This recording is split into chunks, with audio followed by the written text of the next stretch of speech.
સ્વાગત છે મિત્રો ગુજુગાન ચેનલમાં। આ વિડીયોની અંદર આપણે વાત કરવાના છીએ સ્માર્ટફોન સહાય યોજના વિશે, એટલે જે મોબાઈલ સહાય યોજના છે એના વિશે। એમાં આપણે જોશું કે આ યોજનાનો લાભ કોણ કોણ લઈ શકે, આ યોજનાની શું પાત્રતા છે, કેટલી તમને આની અંદર સહાય મળવાપાત્ર છે અને આ યોજનાનું ફોર્મ તમે કઈ રીતે ભરી શકો એની વિગતવાર ચર્ચા આપણે આ વિડીયોમાં કરવાના છીએ। તો સૌપ્રથમ આપણે વાત કરીએ કે સ્માર્ટફોન સહાય યોજના છે એની પાત્રતાની આપણે વાત કરીએ તો કોઈ પણ ખેડૂત છે એનું નામ 8 આની અંદર છે એ ખેડૂત છે આ સ્માર્ટફોન સહાય યોજનાનું ફોર્મ ભરી શકે છે। એટલે કોઈ પણ ખાતેદાર આ યોજના માટે ફોર્મ છે એ એલિજિબલ, જે ખાતેદારો આ યોજનાનું સહાયની છે એ પહેલા લીધેલી છે, પહેલા યોજનાનું ફોર્મ ભરેલું છે, એ ખેડૂત છે આ યોજનાની સહાય મેળવવા પાત્ર માટે પાત્રતા યોગ્ય નથી। જે લોકોએ કોઈ પણ વખત એક પણ વખત જે મોબાઈલ સહાય યોજનાની લાભ નથી લીધો એ જ લોકો છે આ ફોર્મ ભરી શકે છે। આની પહેલા પણ આ સ્માર્ટફોન સહાય યોજના આવેલી છે, એમાં જો તમે લાભ લીધેલો હોય તો તમે છે આ યોજનાનો ફરી વખત લાભ લઈ શકતા નથી, બરાબર છે। તો હવે આપણે વાત કરીએ કે કેટલી તમને સહાય મળવાપાત્ર છે। એની માટે તમારે ગુજરાત સરકારની જે ઓફિશિયલ વેબસાઇટ છે આ ખેડૂત, એની વેબસાઇટની લિંક પર તમને ડિસ્ક્રિપ્શનમાં આપી દઈશ, તમે ગૂગલમાં પણ લખી શકો છો આ ખેડૂત, એમાં તમારે આવી જવાનું છે। ikhedut.gujarat.gov.in આ એની ઓફિશિયલ વેબસાઇટ છે।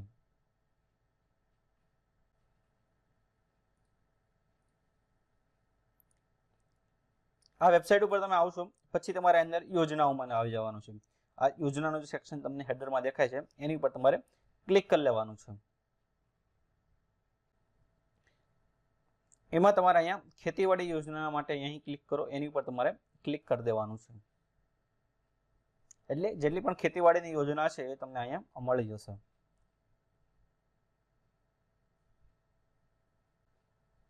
પછી અહીંયા તમારે સ્માર્ટફોન ખરીદી સહાય એની પર તમારે ક્લિક કરી દેવાનું છે।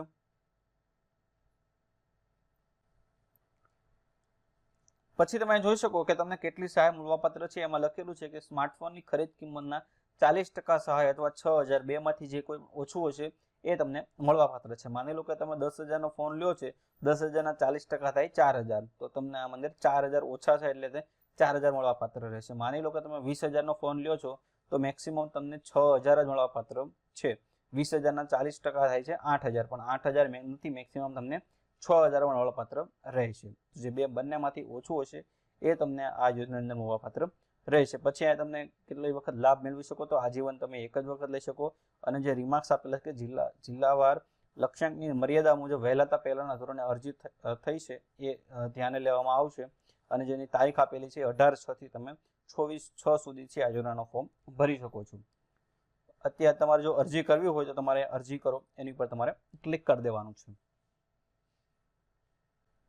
પછી આ બધી બેઝિક માહિતી આપેલી છે કે કોણ કોણ અરજી કરી શકે છે, કઈ રીતે તમે ફોર્મ ભરી શકો છો, એકવાર તમે સબમિટ કર્યા પછી કન્ફર્મ કર્યા પછી કોઈ પણ તમે એડિટ નહીં કરી શકો, એ બધી માહિતી તમારે વાંચવું તો તમે વાંચી શકો છો। તમારે ફોર્મ ભરવા માટે જો તમે રજિસ્ટર યુઝર છો તો તમારે હા કરવાનું છે, ન હોય તો તમારે ના કરવાનું છે। તો હું અહીંયા રજિસ્ટર યુઝર નથી તો અહીં ના કરી દઉં છું, હું આ ખેડૂત ઉપર રજિસ્ટર કરેલું નથી અકાઉન્ટ। પછી અહીંયા આગળ વધવા ઉપર ક્લિક કરો, એની પર હું ક્લિક કરી દઉં છું। પછી અહીંયા તમને 4 ફેસ મળી જશે, એમાં તમારે નવી અરજી કરો, એમાં તમારે અરજી કરવાની હોય છે। અરજીમાં જો તમારે કંઈ સુધારો વધારો કરવો હોય તો તમે અરજી અપડેટ કરો, એની પર ક્લિક કરો, એટલે તમે અહીંયા ફોર્મ ભરી દો। પછી તમારે કોઈ ચેન્જીસ કરવા હોય તો એ પણ કરી શકો છો। પછી તમારે અરજી ફાઇનલ કન્ફર્મ કરવાની છે અને પછી તમારે પ્રિન્ટ લઈ લેવાની છે। તો અહીંયા આપણે નવી અરજી કરો એની પર આપણે ક્લિક કરી દઈએ છીએ। પછી અહીંયા તમારે તમારું નામ નાખી દેવાનું છે, અહીંયા તમારે તમારું પિતાનું નામ નાખી દેવાનું છે, અહીંયા તમારે તમારી અટક નાખી દેવાની છે। પછી તમારી જે જાતિ હોય એ તમારે અહીંયા નાખી દેવાનું છે। પછી અહીંયા લિંક તમારે નાખી દેવાનું છે। પછી તમારો જે જિલ્લો લાગતો હોય એ અહીંયા તમારે જિલ્લો નાખવાનો છે।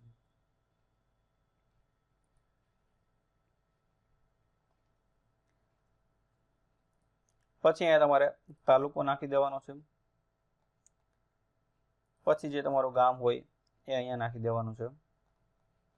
હું તો અહીંયા રેન્ડમલી બધા ફેક ડેટા ભરી દઉં છું, પણ તમારે જે તમારો સાચા ડેટા છે એ અહીંયા નાખી દેવાના છે। અહીંયા પ્લેસની અંદર અમદાવાદ લખી દઉં છું।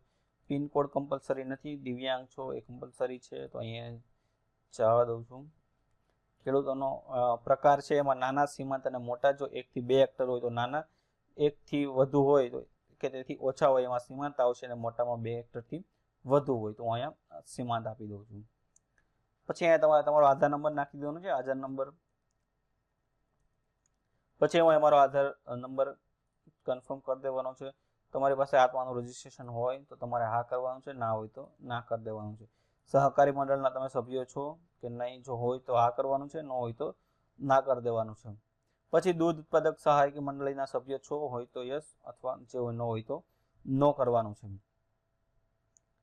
પછી તમારે બેંક આઈએફએસસી કોડ નાખશો. આઈએફએસસી કોડ નાખશો એટલે તમને અહીંયા શો બેંક ડિટેલ્સ કરશો એટલે બેંકનું નામ છે, બેંકનો જિલ્લો છે, બેંકની બ્રાન્ચ છે, ઓટોમેટિક ફેચ થઈ જશે. ઘણી બધી બેંકમાં એવા પ્રોબ્લેમ આવતા હોય છે, ઘણી એવા કેનેરા બેંક હોય છે અથવા કોઈ બે મર્જ થઈ હોય તો તમે આઈએફએસસી કોડ મળો તો શો બેંક ડિટેલ્સ ઉપર ક્લિક કરશો એટલે અહીંયા અકાઉન્ટમાં ફેચ થતા નથી. એટલે આ ડિટેલ્સ છે બધી કમ્પલસરી છે. ઠીક છે. એટલે ઘણા બધી વખત જે બેંકના મર્જર થયેલા છે, અમુક કેનેરા બેંક છે કે ઇન્ડિયન બેંક છે, એ લોકોને અહીંયા પ્રોબ્લેમ થાય છે, પણ એ છે એ આ લોકો સાઈડથી ઇસ્યુ રહેલો છે. ઠીક છે. બાકી એસબીઆઈ અને મોટી જે નેશનલાઇઝ બેંક છે એમાં કોઈ પ્રોબ્લેમ હોતો નથી. પછી અહીંયા તમારે ખાતા નંબર નાખી દેવાનો છે, કન્ફર્મ કરી દેવાનો છે. અરજદારનું નામ જે હોય અને જો સરનામું બેંક પ્રમાણે જે નાખવાનું હોય એ તમારે નાખી દેવાનું છે, કન્ફર્મ કરી દેવાનું છે. પછી તમે કેવા પ્રકારના ખાતેદાર છો, જો જમીન રેકોર્ડ ધરાવું છું એની પર તમારે ક્લિક કરી દેવાનું છે, જો ન હોય તો તમારે ત્યાં કરી ન કરી દેવાનું છે. પછી તમારો જિલ્લો, તાલુકો, ગામ અને અહીંયા તમારે ખાતા નંબર નાખવાનો છે. જે ખાતા નંબર અહીંયા તમે નાખો એમાં જેટલા પણ ખાતેદારના નામ હશે અહીંયા ખાતેદાર તમારે સિલેક્ટ કરી દેવાના છે.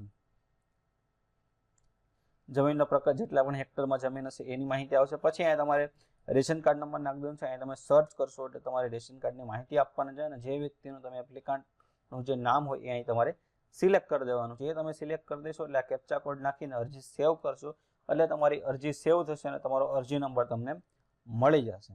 ઠીક છે. તો આવી રીતે તમારે છે એનું ફોર્મ ભરવાનું હોય છે.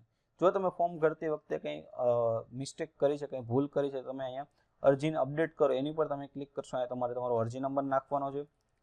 પછી જે સિરીઝ આવે એ અહીંયા તમારે તમારા રેશન કાર્ડ નંબર અથવા તો જમીનનો જે ખાતા નંબર હોય બંનેમાંથી એક કેપ્ચા કોડ નાખીને સર્ચ કરશો એટલે તમારે જે કંઈ તમારે વસ્તુ અપડેટ કરવી હોય એ તમે કરી શકો છો.